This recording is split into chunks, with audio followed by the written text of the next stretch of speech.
1,500원이 뚫린 환율, 30년 만에 부활한 기름값 통제, 그리고 400만 원짜리 아이폰까지. 도대체 2026년 3월 16일 월요일, 지금 세상에 무슨 일이 벌어지고 있는 걸까요? 한마디로 전쟁이라는 거대한 충격파가 우리의 지갑부터 글로벌 공급망까지 그 세상 모든 것의 가격표를 완전히 다시 매기고 있는 중입니다. 네, 오늘의 심층 탐구 미션입니다. 매일 새벽 쏟아지는 뉴스 속에서 여러분의 하루를 무장시켜줄 핵심 인사이트만 저희가 완벽하게 분석해드립니다. 세상 읽기 스타일로 핵심만 빠르게 가보죠. 자, 이 내용부터 한번 풀어볼게요. 방금 말씀하신 그 충격파의 진원지, 바로 중동 전쟁과 미국의 압박인데요. 당장 주요소 가보신 분들은 체감하셨을 거예요. 아, 그렇죠. 리터당 1,900원이 넘어갔으니까요. 네네, 그래서 정부가 무려 30년 만에 석유 최고 가격제라는 초강수를 뒀잖아요. 근데 이거 비유하자면 튀어오르는 용수철을 그냥 두 손으로 꽉 누르고 있는 것과 같지 않나요? 맞습니다. 정확히 그 지점이 지금 시장에 가장 우려하는 부작용이에요. 가격이라는 건 경제 생태계에서 신호등 역할을 하거든요. 아, 공급이 부족하니 소비를 줄여라, 뭐 이런 빨간불이요. 네, 그런데 정부가 그걸 억지로 파란불로 바꿔놓은 셈인 거죠. 수요와 공급의 자연스러운 조절 기능이 망가지면 결국 나중에 그 용수철에서 손을 뗄 때 폭등하게 되는 거군요. 그렇죠. 가격 폭등은 훨씬 더 파괴적으로 나타납니다. 게다가 실물 경제를 움직이는 산업 현장의 진짜 위기는 이런 인위적인 가격 통제망마저 벗어난 곳에서 이미 터지고 있거든요. 산업 현장이라면 단순히 출퇴근할 때 차에 기름 넣는 문제를 넘어서 우리나라 핵심 공장들 톱니바퀴가 멈추고 있다는 뜻인가요? 네, 맞습니다. 이란 원유 수출의 90%를 담당하는 하르그 섬이 미군의 타격 가시권에 들어왔다는 소식이 전해졌죠. 와, 90%요? 네, 이건 단순히 기름값이 오르는 문제가 아니라 원료 자체가 사라지는 공급망 붕괴를 의미합니다. 그 여파로 국내 석유화학의 핵심인 여천 NCC가 결국 원료 부족을 버티지 못하고 불가항력을 선언했어요. 잠깐만요. 불가항력 선언이라면 법적으로 우리는 도저히 계약된 물량을 생산해서 넘겨줄 수 없다. 천재지변 같은 상황이다. 이러고 도선 두 발 닫은 거잖아요. 정확합니다. 여천 NCC에서 기초 원료를 받아야만 돌아가는 LG화학이나 롯데케미칼 같은 하위 기업들까지 연쇄적으로 공장을 멈춰야 할 판이라는 뜻입니다. 도미노네요, 완전. 네, 정유와 화학산업계 전반에 사실상의 셧다운 공포가 벌어지고 있는 거죠. 와, 공급망의 가장 밑단이 무너지니까 실물 경제가 꽁꽁 얼어붙고 있네요. 근데 이렇게 위기 상황이면 동맹국들을 하나로 모아서 바닥길을 열 대책을 세워야 할 미국이 오히려 동맹국들을 협박하고 있다면서요. 네, 도널드 트럼프 대통령이 호르무즈 해협 파병을 거부하는 7개국을 블랙리스트에 올리겠다고 예고했습니다. 헐, 오히려 보복을 하겠다는 거네요. 그렇죠. 그 지정학적 리스크가 사태를 더 꼬이게 만들고 있어요. 초기 압박으로 이란을 굴복시킬 수 있을 거라던 계산이 빗나가고 해협 봉쇄가 길어지니까 그 막대한 비용과 책임을 동맹국에 전가하고 있는 형국이죠. 특히 원유 수입의 대부분을 이 해협에 의존하는 중국을 정조준했다면서요. 맞습니다. 파병에 응하지 않으면 이달 말로 예정된 시진핑 주석과의 정상회담을 취소하겠다는 그 벼랑 끝 전술을 구사하고 있습니다. 와, 파병하자니 전쟁 불길 한가운데로 뛰어드는 꼴이고 거절하자니 당장 무역보복을 맞게 생겼으니 2020년 외교는 진짜 살얼음판이 따로 없네요. 그런데 여기서 정말 흥미로운 점은요. 이 물리적인 바닷길이 막히고 실물 경제가 흔들리니까 그 여파가 고스란히 금융시장 심장부로 번지고 있다는 겁니다. 네, 환율 보셨죠? 네. 16일 서울 외환시장에서 원달러 환율이 무려 1,500일 원에 개장했습니다. 2009년 글로벌 금융위기 이후 17년 만에 1,500원 선이 뚫린 거예요. 우리가 비싼 기름을 사오려면 결국 달러를 주고 사와야 하잖아요. 원화를 팔고 달러를 사려는 수요가 폭증하니까 자연스럽게 원화 가치는 추락하고 환율은 치솟는 거죠. 근데 1,500원이라는 숫자는 한국 경제에서 단순한 지표 이상의 의미를 갖잖아요. 약간 트라우마 같은 거 아닌가요? 맞습니다. 1998년 IMF 외환위기나 2009년 금융위기 때 그 심리적 마지노선이 무너진 거거든요. 시장에서는 이미 상단이 1,600원대 중반까지 열렸다는 공포방이 지배적입니다. 1,600원이요. 근데 기사를 보니까 미국 산무대출 부실 리스크가 겹쳤다는 말이 나오던데 이건 환율이랑 어떻게 연결되는 겁니까?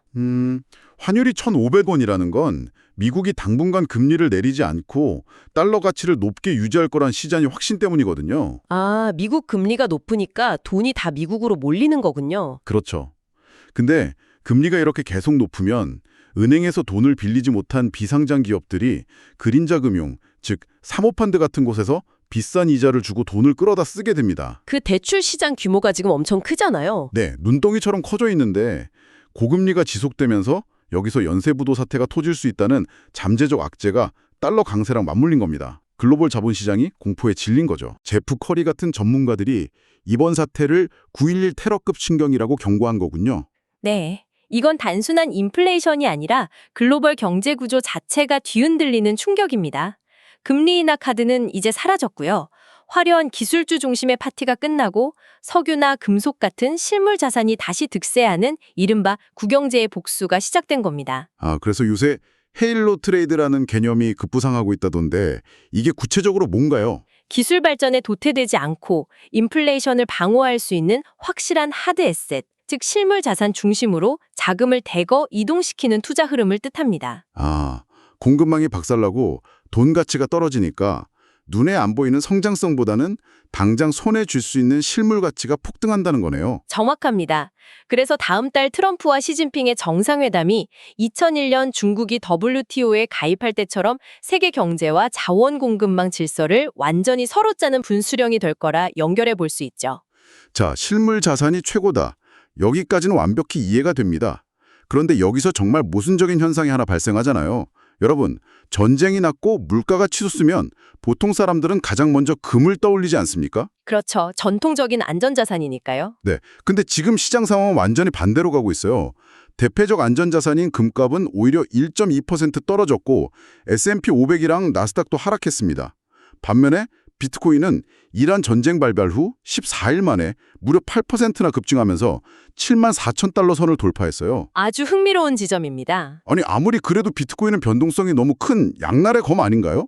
위기 상황에 왜 이런 기현상이 벌어지는 거죠? 이 현상은 2026년 금융자본의 생리를 적나라하게 보여주는 아주 중요한 단서입니다. 왜 전통적인 금이 아니라 디지털 자산이 선택받았는가? 그 핵심은 바로 유동성의 속도에 있습니다. 유동성의 속도요? 네, 지형학적 위기, 특히 전쟁은 주말이나 새벽을 가리지 않고 터지잖아요. 폭탄이 주식시장 개장 시간 맞춰서 떨어지는 건 아니니까요. 맞습니다. 그런데 금이나 주식시장은 정해진 시간에만 열리고 닫히죠. 트레이더 입장에서는 주말에 폭격이 시작됐을 때 월요일 아침까지 손발이 묶인 채 시장이 열리기만을 기다려야 하는 그 리스크가 너무 치명적인 겁니다. 그러니까 내일 아침 환율이 어떻게 요동칠지 모르는 상황에서 365일 24시간 단 1초도 안 멈추는 비트코인 시장만이 자본을 바로 대피시킬 수 있는 비상구 역할을 했다는 뜻이군요. 바로 그겁니다. 리스크를 회피하려는 본능이 멈추지 않는 유동성과 결합한 결과죠. 게다가 최근에는 유가 상승분에 베팅하는 유가 추정 코인들까지 가상자산 생태계 내에 등장했어요. 와, 코인 시장이 전쟁이라는 변동성을 그냥 스펀지처럼 빨아들이고 있네요. 네, 금이라는 실물 자산의 묵직함보다 빛의 속도로 국경을 넘나드는 디지털 자산의 기동력이 현대 금융위기에서는 더 높은 프리미엄을 받는 셈입니다. 과거의 공식이 눈앞에서 산산조각 나고 있네요. 자, 거시 경제 흐름을 살펴봤는데 그럼 이제 시선을 좀 우리 주변으로 돌려보죠. 환율 1,500원과 거대한 인플레이션 파도 속에서 평범한 사람들의 삶은 어떻게 변하고 있을까요? 거시경제의 충격은 미시적인 삶을 아주 극단적인 양극화로 몰아넣습니다. 최근 통계 보셨나요? 서울에서 집 사려면 월급을 어떻게 해야 하는지? 네, 직장인이 월급을 단 한 푼도 쓰지 않고 무려 14년을 꼬박 모아야 한다고 하더라고요. 숨만 쉬고 모아도 14년이라니 이건 뭐 평생 집 못 산다는 사형선고 아닙니까? 화폐 가치가 떨어지면서 자산 가격이 끝없이 도망가고 있는 거죠? 그래서 230 청년들이 계층 이동의 마지막 보루로 주식시장을 택한 거잖아요.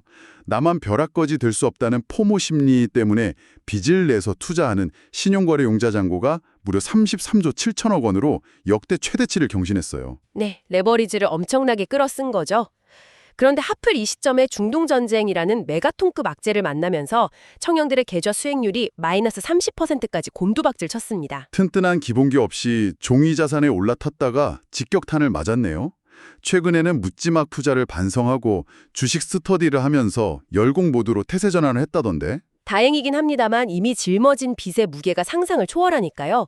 얼마나 객관적으로 이 빚이 위험한지 인지해야 합니다. 그런데 이렇게 한쪽에서는 떨어지는 칼날을 빚까지 내서 맨손으로 잡으려다 피를 흘리는데 다른 한쪽에서는 완전히 반대되는 모습도 있죠. 네, 규제의 비바람 속에서도 절대 안 판다며 견고한 성에 머미는 다주택자들이죠. 최근 다주택자인 개그맨 황현희 씨가 PD 수첩에 나와서 한 말이 화제잖아요. 아파트를 석채 보유하고 있는데 부동산은 파는 게 아니라 안 팔고 버티는 거다. 이렇게 강한 확신을 보였어요. 맞습니다. 과거 이전 정권 시절의 규제 속에서도 결국 장기 보유가 승리했다는 강력한 학습 효과를 대변한 겁니다. 고위공직자들도 시세 차익을 다 챙겼다는 그런 팽배한 인식도 한몫했고요. 근데 이게 단순히 집값은 무조건 오른다는 맹신을 넘어서 우리가 아까 이야기한 환율 1,500원 시대의 경제 원리랑 끈끈하게 연결되는 거 아닌가요? 아주 핵심적인 통찰입니다. 인플레이션이 극심해지고 화폐 가치가 1,500원 수준으로 붕괴될 때 빚을 안고 실물 자산인 부동산을 보유한 사람들은 구조적으로 승리할 수밖에 없어요. 돈 가치가 떨어지니까 내가 갚아야 할 은행 빚의 무게도 같이 증발해버리는 거군요. 정확합니다. 반면 집이라는 실물 가치는 물가와 함께 올라가죠. 버티면 이긴다는 말은 화폐 시스템이 붕괴될 때 실물 자산이 빚을 어떻게 녹여버리는지를 본능적으로 체득한 결과입니다. 결국 인간의 욕망을 정부 정책이 완벽히 제어할 수 없고 불확실성이 오히려 시장의 불신만 키운 셈이죠. 그래서 이게 다 여러분에게 무슨 의미일까요? 돈 없는 청년들은 빚을 내서 변동성 높은 주식이나 코인에 뛰어들다 나락으로 가고 이미 자산이 있는 다주택자들은 빚을 이용해 실물 자산을 쥐고 인플레이션 파도를 유유히 탄다는합니다. 정말 뼈아픈 대비네요. 네, 양극화가 돌이킬 수 없이 벌어진 거죠. 근데 여러분, 이런 잔인한 양극화가 부동산 시장에서만 끝나는 게 아닙니다. 소비 시장을 보면 진짜 시대의 단면이 더 소름 돋게 다가와요.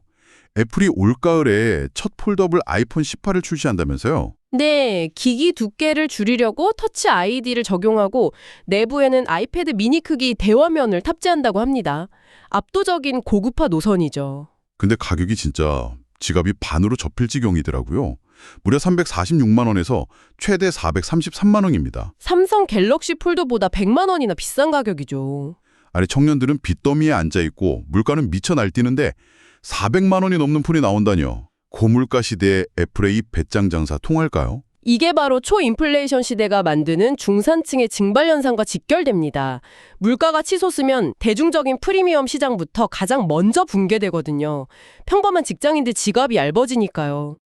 애매한 가격대는 아예 안 팔린다. 네, 그래서 애플은 1,500원 환율이나 고물가에 전혀 타격을 받지 않는 최상위 부유층만을 타겟으로 삼은 겁니다. 대중화 대신 압도적 고급화를 택한 거죠. 그 400만 원이라는 가격표가 결국 남들과 나를 구별짓는 과시용 진입장벽 역할을 하는 거군요. 맞습니다. 기업이 이 극심하게 쪼개진 양극화 경제를 완벽하게 활용하고 있는 셈입니다. 기업은 뭐 돈 있는 사람만 상대하면 그만이라지만 국가는 그럴 수 없잖아요. 다행히 취약계층 복지 정책에서는 의미 있는 궤도 수정이 일어나고 있다고요. 네, 내년부터 소득 하위 40% 노인 부부를 대상으로 하던 기초연금 20% 감액 제도가 단계적으로 축소됩니다. 원래 부부가 같이 살면 생활비 절약된다고 연금을 깎았었죠? 맞습니다. 근데 지금 같은 살인적인 고물가 상황에서는 이 제도가 저소득 노인 부부의 생계를 진짜 벼랑 끝으로 내몰고 있었거든요. 필수적인 조치라고 봐야죠. 부부가 마트 간다고 계란을 20% 할인해 주는 건 아니니까요. 단계적 축소라면 구체적으로 어떻게 되는 건가요? 2027년에 감액률을 15%로 줄이고요.